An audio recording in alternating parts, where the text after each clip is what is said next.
નમસ્કાર વાલા વિદ્યાર્થી મિત્રો, ગગન ઓનલાઈન એકેડમીમાં આપનું હાર્દિક સ્વાગત છે. તો વિદ્યાર્થી મિત્રો, ઘણા દિવસ પછી આપણે પાછા મળી રહ્યા છીએ. તો વિદ્યાર્થી મિત્રો, આજે આપણે લિબર્ટી પેપર સેટ જે છે એનું ગણિત બેઝિક જે છે એનું પ્રશ્નપત્ર નંબર જે 5 છે એનો સેક્શન એ શરૂ કરી રહ્યા છીએ. વિદ્યાર્થી મિત્રો, નવા હો તો ચેનલને ખાસ સબસ્ક્રાઈબ કરજો, તમારા મિત્રો સાથે શેર કરવાનું ભૂલતા નહીં અને વિડીયો ગમે તો લાઈક કરવાનું ભૂલતા નહીં. મોડું ન કરતા વિદ્યાર્થી મિત્રો, શરૂ કરીએ. તો આપણો પહેલો પ્રશ્ન છે, જો 15x + 51y = 51 અને 51x + 15y = 15 હોય તો x + y શોધો. જ્યારે પણ આવો દાખલો હોય તો વિદ્યાર્થી તો જો x + y કીધેલું છે તો બંનેનો સરવાળો કરીશું અને x - y હોય તો આપણે શું કરીશું, બાદબાકી કરીશું. બરાબર છે વિદ્યાર્થી મિત્રો? ખાસ યાદ રાખો, આપણે આનો ઉકેલ શોધીને x અને y શોધીને x + y નથી કરવાના. બરાબર છે? એકદમ સિમ્પલ મેથડથી કરીશું. તો 15x + 51y લખ્યા બરાબર વિદ્યાર્થી મિત્રો? પહેલું સમીકરણ લખ્યું અને બીજું સમીકરણ લખ્યું છે 51x + 15y બરાબર 15. ઓકે, આનો સરવાળો કહીશું સિમ્પલી. તો આનો સરવાળો કેટલો થશે વિદ્યાર્થી મિત્રો? 66x. કેટલો થશે? 66x. આનો પણ સરવાળો કેટલો થશે? 66y. બરાબર છે? અને અહીંયા કેટલો થશે સરવાળો? અહીંયા પણ 66 જ થશે. તો 66 કોમન નીકળે વિદ્યાર્થી મિત્રો, એટલે પહેલામાં x રહેશે ને બીજામાં શું રહેશે? y રહેશે. બરાબર, અહીંયા 66 લખ્યા. 66 ગુણાકારમાંથી ભાગાકારમાં જતા રહેશે એટલે x + y બરાબર 66/66. તો 66 × 66 માટે વિદ્યાર્થી મિત્રો x + y બરાબર આપણને જવાબ શું મળ્યો? 1 મળ્યો. તો આપણો ઓપ્શન નંબર એ જે છે એ સાચો જવાબ છે. વિદ્યાર્થી મિત્રો, આ જ રીતનો એક બીજો દાખલો નીચે આપેલો છે, તમે જાતે પ્રયત્ન કરજો. ઓકે, અને કોમેન્ટ બોક્સમાં કોમેન્ટ કરજો. બરાબર છે? કોમેન્ટ બોક્સમાં તમારે કોમેન્ટ કરવાની છે. હું 100% રિપ્લાય આપીશ. ABCD. બરાબર છે? ABCDમાંથી તમારે જે જવાબ આવે એટલો કોમેન્ટ બોક્સમાં કોમેન્ટ કરજો. બરાબર છે? નેક્સ્ટ પ્રશ્ન તરફ જઈશું વિદ્યાર્થી મિત્રો.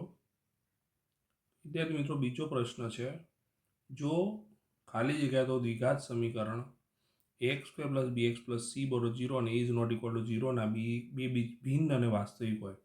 તો વિદ્યાર્થી મિત્રો, જ્યારે ગ્રેટર ધેન 0 હોય, વિવેચક જે છે એની વેલ્યુ ગ્રેટર ધેન 0 હોય ત્યારે શું થાય? ભિન્ન અને વાસ્તવિક. અને જ્યારે = 0 હોય તો શું થાય?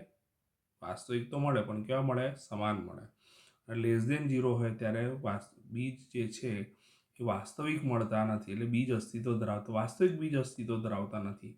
તો જવાબમાં આવશે આપણો શું આવશે વિદ્યાર્થી મિત્રો? Option number C. ઓકે વિદ્યાર્થી મિત્રો, ત્રીજો જોઈએ. જો સમાંતર શ્રેણીનું પ્રથમ પદ a = 5 છે, a બરાબર આપણને 5 આપેલા છે, સામાન્ય તફાવત d = 3 છે. હવે ત્રીજું પદ શોધવાનું છે. તો an નું સૂત્ર આપણે જાણીએ છીએ વિદ્યાર્થી મિત્રો, a + n - 1 × d. બરાબર છે? ત્રીજું પદ શોધવાનું એટલે a3 લખ્યું. a ની કિંમત આપણા જોડે 5 છે, n ની જગ્યાએ આપણે 3 લખ્યા, -1 લખ્યા અને d ની કિંમત કેટલી છે આપણા જોડે? 3 છે. બરાબર, 5 લખ્યા, 3માંથી 1 જશે એટલે 2 × 3. યાદ રાખો ખાસ, આ બંનેનો ગુણાકાર થાય. અમુક વિદ્યાર્થીઓ 5 ને 2 7 કરે છે, એવું ના ચાલે. આ બંનેનો ગુણાકાર કરવાનો પહેલાં. તો 2 તરી શું આવશે? 6.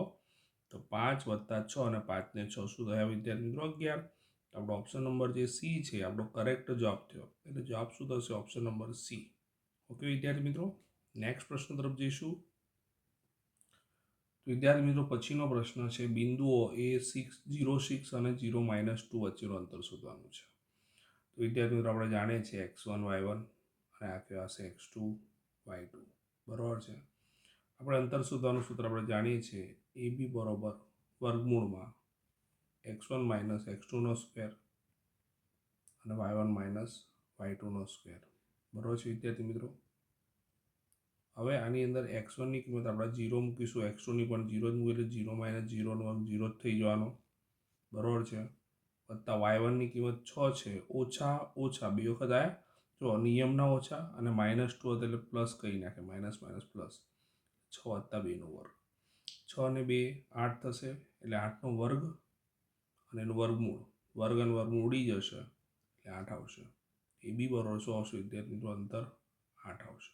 ખ્યાલ આવ્યો કે નહીં? તો જવાબની અંદર આવશે ઓપ્શન નંબર બી.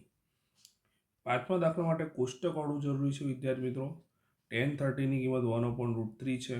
બરાબર છે? અને cosec 60 જે છે એની કિંમત 2/3. કોસેક 60 ના આવડે તો સાઇન 60 આવડે. સાઇન 60ની કિંમત શું છે? √3/2 છે. તો એનું વ્યસ્ત શું થશે? 2/√3.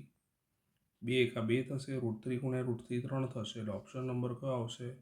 સી એ આપણો શું થશે? જવાબ થશે. તો વિદ્યાર્થી મિત્રો દાખલા નંબર 6ની વાત કરીએ. n બરોબર 100 આપેલા છે, એ બરોબર 25 આપેલા છે, x બાર 30 આપેલા છે. તો સિગ્મા FID એ શોધવાના છે. તો x બારનું સૂત્ર આપણે જાણીએ છીએ વિદ્યાર્થી મિત્રો, જે પ્રમાણે સૂત્રમાં વેલ્યુએશન આપેલી છે એ પ્રમાણે સૂત્ર લખીશું. a plus sigma FID upon 100 આવશે. n કાં તો સિગ્મા FI લખી છે આપણે, બરોબર છે. x બારની કિંમત 30 લખી, a ની કિંમત 25 લખી વિદ્યાર્થી મિત્રો. સિગ્મા FID આપણને ખબર નથી અને n ની કિંમત આપણા જોડે કેટલી છે? 100 છે. આ 25 સામે જશે એટલે શું થઈ જશે વિદ્યાર્થી મિત્રો? માઇનસ થઈ જશે. એટલે 30 માઇનસ 25 બરોબર સિગ્મા FID છેદમાં 100. 30માંથી 25 એટલે 5 આવશે વિદ્યાર્થી મિત્રો, બરોબર. સિગ્મા FID છેદમાં આવશે 100. 100 સામે ગુણાશે 5 જોડે, તો 5 ગુણ્યા 100 બરોબર સિગ્મા FID. તો વિદ્યાર્થી મિત્રો સિગ્મા FID કેટલા થઈ ગયા? યસ, સિગ્મા FID બરોબર શું થઈ ગયા? 500 થઈ ગયા. તો આપણો જવાબ કયો આવશે? યસ, કયો આવશે? ઓપ્શન નંબર સી જે છે એ આપણો જવાબ થશે વિદ્યાર્થીઓ. જવાબની અંદર આવશે ઓપ્શન નંબર સી. નેક્સ્ટ પ્રશ્ન તરફ જઈશું વિદ્યાર્થી મિત્રો. અને હા વિદ્યાર્થી મિત્રો, તમે જોઈ શકો છો કે આપણી એક વોટ્સએપ ચેનલ છે, એમાં પણ તમે જોડાઈ શકો છો. બેક ટુ બેક આપણો વિડીયો આવશે તો એની અપડેશન તમને ત્યાં મળતી રહેશે. તો તમે વોટ્સએપ ચેનલ પર સ્કેન કરીને પણ જોડાઈ શકો છો. પછી છે આપણે વિદ્યાર્થી મિત્રો, કૌંસમાંથી સાચો જવાબ શોધીને ખાલી જગ્યા પૂરવાની છે. તો 7મો પ્રશ્ન એકદમ સરસ મજાનો છે. તો આપણા જોડે પી જે છે એ શું છે? a ગુણ્યા b² છે.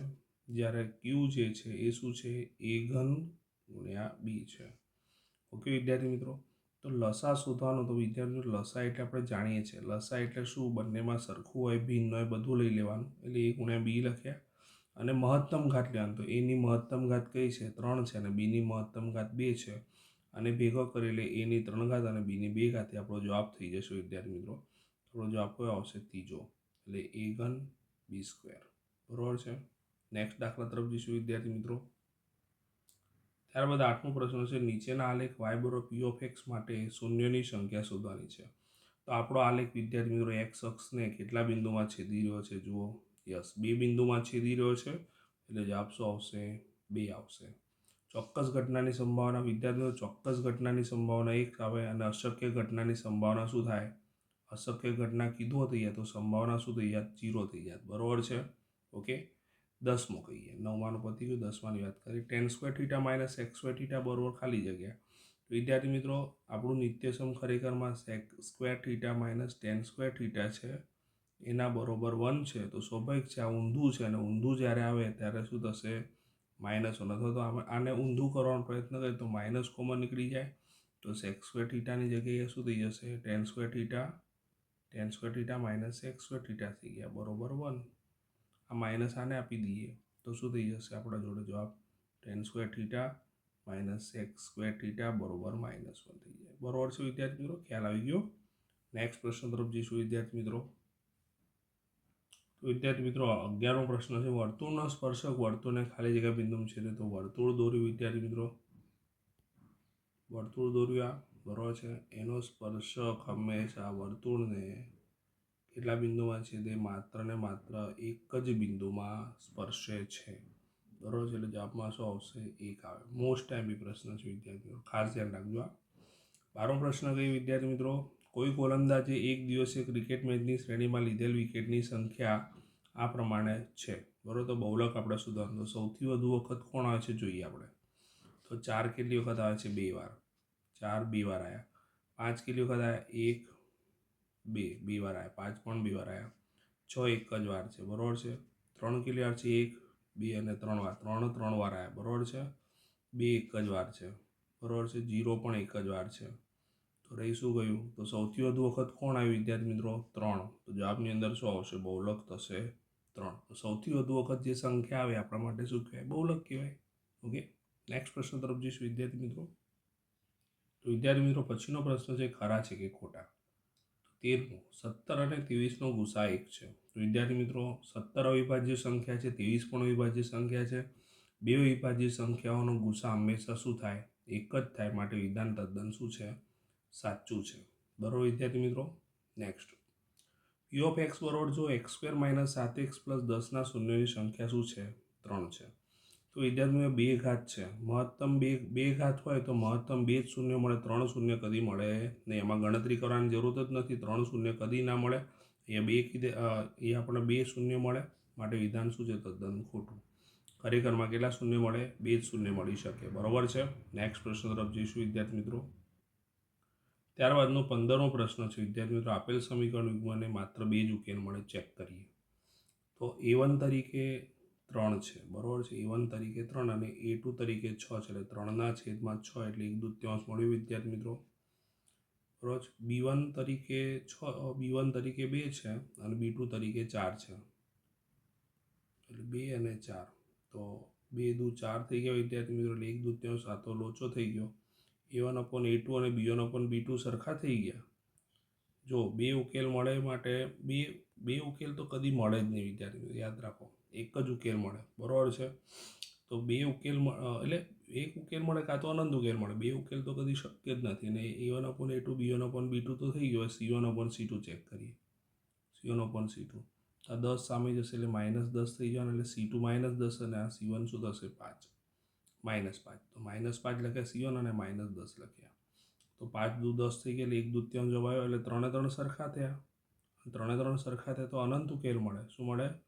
અનંત. બે ઉકેલ મળે નહીં એવું ના લખી શકાય, બરાબર છે. માટે જવાબ શું છે? તદ્દન વિધાન કેવું છે? ખોટું છે. વિધાન તદ્દન શું છે? ખોટું છે. નેક્સ્ટ પ્રશ્ન તરફ જઈશું, 16મા તરફ. 2014ની સાલમાં 53 રવિવાર આવે તેની સંભાવના. તો 2014 જે છે એ લીપ વર્ષ છે કે નહીં એ ચેક કરી. પહેલાં તો 2014નું વર્ષ લીપ વર્ષ છે કે નહીં 4 વડે ચેક કરી, 4 વડે ભાગાકાર કરી. તો 4 પંચા 20 થયા વિદ્યાર્થીઓ. 0 0 1 આવ્યો, 1 ના 45 એટલે 4, તો 4 તરી 12. તો લીપ વર્ષ નથી, એટલે 365 દિવસ હોય, બરાબર છે. એટલે અઠવાડિયામાં 7 દિવસ હોય. 7 પંચા 35, 1 વધ્યો તો 7 દુ 14, તો શું આવ્યો? 1. તો એકના આપણે શોર્ટલી 1/7 આવી રહ્યો છે, એ શેષ 1 વધી અને એ 7, તો 1/7, તો એ 1/7 આવી રહ્યો છે વિદ્યાર્થી મિત્રો. માટે વિધાન કેવું છે? તદ્દન સાચું. જો લીપ વર્ષ હોત તો જવાબ શું આવત વિદ્યાર્થી મિત્રો? 2/7 આવત, બરાબર છે. એટલા માટે આપણે ચેક કરવું પડ્યું કે લીપ વર્ષ છે કે નહીં. તો લીપ વર્ષ નહોતું, બરાબર છે વિદ્યાર્થી મિત્રો. જે વર્ષને 4 વડે ભાગી શકાય એ લીપ વર્ષ કહેવાય. લીપ વર્ષ દર 4 વર્ષે આવે. ખ્યાલ આવ્યો વિદ્યાર્થી મિત્રો. નેક્સ્ટ પ્રશ્ન તરફ જઈશું વિદ્યાર્થી મિત્રો. ત્યાર પછીના દાખલાની વાત કરીએ 17માં. તો એ દાખલામાં આપણને એવું કીધું છે કે સમાંતર શ્રેણી આપણને આપેલી છે, એનું પછીનું પદ શોધો. એટલે પછીનું પદ એટલે 1 2 3 4 છે, તો 5મું પદ શોધવાનું કીધું છે વિદ્યાર્થી મિત્રો. પહેલાં તો એ બરોબર 100 છે. પ્રથમ પદ 5 લખ્યું, સામાન્ય તફાવત 2 - 5 એટલે -3 થઈ જશે, બરાબર છે. હવે વિદ્યાર્થી મિત્રો આપણા જોડે 5મું પદ શોધવાનું છે, એટલે A5 બરોબર A+4D લખ્યા. એની કિંમત આપણે શું લખીશું? 5 અને ડીની કિંમત આપણે -3 લખીશું. 5 તો લખ્યા, 4 તરી 12 એટલે -12 થશે. 5 વત્તા -12 એટલે શું થઈ જશે? -7. તો પછીનું પદ શું હશે? -7 હશે. ત્યાર પછીના દાખલાની વાત કરીએ વિદ્યાર્થી મિત્રો કે વર્તુળે ચતુષ્કોણ ABCDની બધી બાજુને સ્પર્શે છે. તો AB બરોબર 7 સેમી, BC બરોબર 3 સેમી, CD બરોબર 4 સેમી હોય તો AD શોધો. તો આ પ્રમાણેની આકૃતિ દોરી શકાય વિદ્યાર્થી મિત્રો આના ઉપરથી.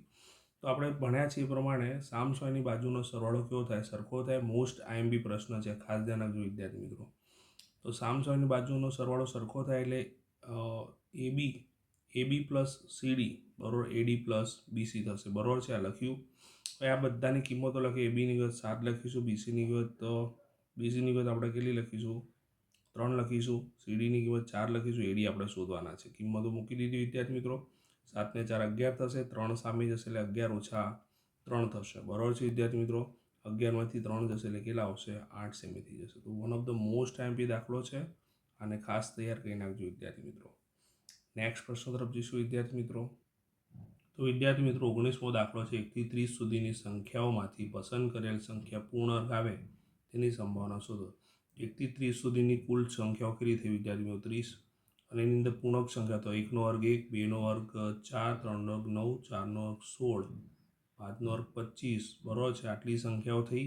તો આપણી જે ઘટના છે ઉદ્ભવના પરિણામોની સંખ્યા કેટલી મળી? 1 2 3 4 5 ઘટના જે છે એના સાનુકૂળ પરિણામની સંખ્યા 5 થઈ ગઈ વિદ્યાર્થી મિત્રો. તો કોઈ પણ ઘટના આપણે ઇવેન્ટ ઈ વડે દર્શાવીએ એટલે 5ના છેદમાં 100 હશે. સાનુકૂળ પરિણામની સંખ્યા 5, સાપસ એટલે સાનુકૂળ પરિણામની સંખ્યા છેદમાં 100 હશે 30. તો 5 6 30 આવ્યા વિદ્યાર્થીઓ એટલે 1ના છેદમાં 6 આપણા દાખલાનો શું થઈ ગયો? જવાબ થઈ ગયો.